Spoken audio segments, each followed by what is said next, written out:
One of the most important things that everybody who uses the internet needs to do for security is to have strong, unique passwords for anywhere that you log in, like a website. To do that, you really need to use a password manager.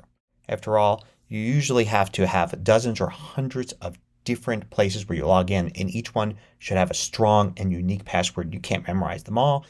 Probably isn't convenient to have them written down on a piece of paper that's not always with you when you want to log in.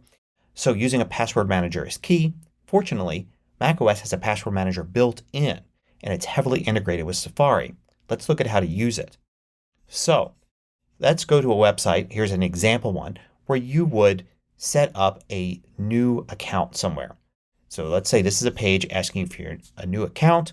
I'm going to create one. So I'm going to enter my email address and then I'm going to go to the password field. And Safari is going to recognize that this is an opportunity to create a password. And I could do various things here. I can click passwords if I already have a password for this site. But in this case I want a new one. So I'm going to suggest a new password. A new password is entered in there and it says this is a strong password provided by Safari. You can only see the beginning of it. For privacy, most of it is hidden. Now I could just submit and this would save the password. Not only would the website know it, of course, you are signing up for the service here, but also Safari would remember it. A new feature in macOS Ventura is the ability to edit these. Sometimes sites don't like long passwords and sometimes they don't like things like dashes in the passwords and sometimes they have special requirements. It's unfortunate because really sites should allow the strong type of passwords that Safari provides, but some sites aren't well created. So you can now click here and you have options. This is new in Ventura. You can just use the strong password like it says, or you can edit it, or you can choose your own password. You could also switch to another one. This is easy to type, so it's a different option. This is no special characters, so you have quick options there. You can also go to edit and it will show you the whole thing and you can edit this password. Any one of those that you choose, when you submit to sign up, let's say this next page came up. This is just an example site, but let's say it came up and said, congratulations for setting up your new account and all of that. Now it's time to log in again.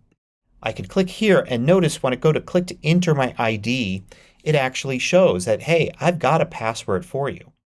So do you want to use this? I'll select it and say yes. It's going to ask me to authenticate. In this case, I have Touch ID on my Mac, but if not, you could just enter your password for your regular Mac user account. And when I do that, it fills in the ID and it fills in the password.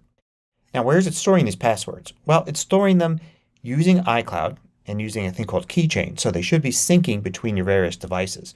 Your iPhone, your iPad, other Macs and such. So by creating this ID here with a password on my Mac, now if I want to log on to this website on my iPhone, I should have access to this password just as easily as I got it here.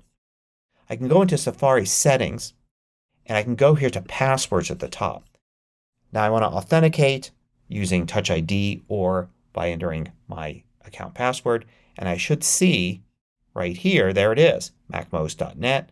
There is the account I just created. It says last modified today. I know this is the right one. I can move my pointer over this and it will show this to me. So if I need to inspect it or type it in manually somewhere else, then I can. I can see the website it's for. I can go to edit and I can edit it. So I can edit the password if I need to or copy it here. I can do various other things, including if the site uses two-factor authentication, then you could set up two-factor authentication here. Usually those systems give you a setup key that you could enter here and then you would not only get the password automatically entered by Safari, but the second factor code as well. And you can add notes here if you like. Note that you could also control click here on the password, copy password, and you could click here and share the password. So I could share it, say, using AirDrop with another nearby user. You can go through here and this is where you could do things like you could delete this password. You can manually add a new one here. If you already have a website that you've signed up for and you already have an ID and password and you simply want to store that here, it's usually really easy to do that. You don't need to manually add it like that. Instead, you would just go to the site And the first time you went there you would sign in using your ID and password, and then Safari would remember it. So it remembers passwords in two situations. One where you create a new account and another where you use an account for the first time and you've entered the password manually, and then it will remember it in the password manager.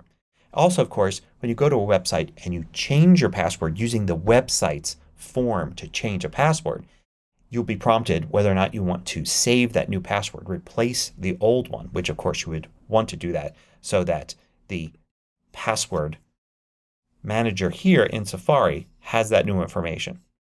Another place you can access your passwords is outside of Safari in System Settings. And then you could go in there and look for passwords. Unlock the same way you would do in Safari, and you have access to all the same things here. So here's that example here. I could double click on it. It will open it up and I can edit all the things right here just like I could in Safari. Also note here you have the ability to search, and you can click here and export passwords. So if you want to back up your passwords and save them to a file outside of iCloud Keychain, you can do so.